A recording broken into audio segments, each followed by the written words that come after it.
السلام عليكم ورحمة الله وبركاته.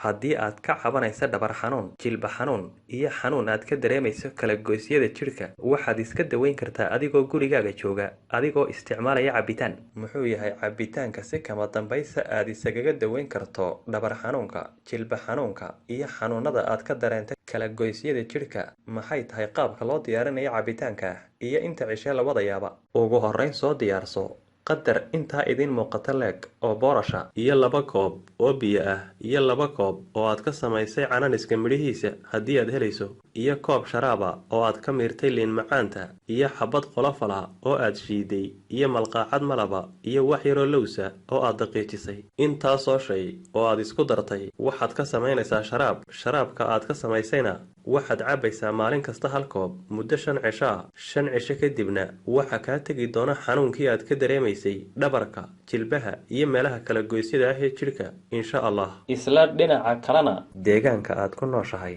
iyo qaadashada cunto nidaamsan oo isku dheelitiran iyo samaynta jimicsiga uu jidhkaagu u baahan yahay ayaa qayb weyn ka qaata korriinka lafaha iyo caafimaad qabkoodaba.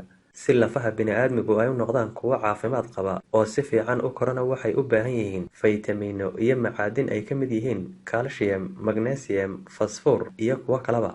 Waxaana jira waxyaabo aad ka heli karto maadooyinkan iyo kuwa kale ee lafuhu u baahan yihiin. Waxyaabaha aad ka heli karta maadooyinkan iyo kuwa kale ee lafuhu u baahan yihiin dadkana lagula taliyo inay isticmaalaan waxaa ka mid ah lowska oo qani ku ah magnesiumta iyo macaadin kaleba. Kalluunka, gaar ahaan nooca la yidhaahdo salmon, wuxuu qani ku yahay faytamiin D-ga, waana faytamiin aad ugu muhiima lafaha. Caanaha oo ay ku badan tahay calciumtu ayaa iyaguna laf-dhabar u ah caafimaad qabka lafaha iyo korriinkoodaba.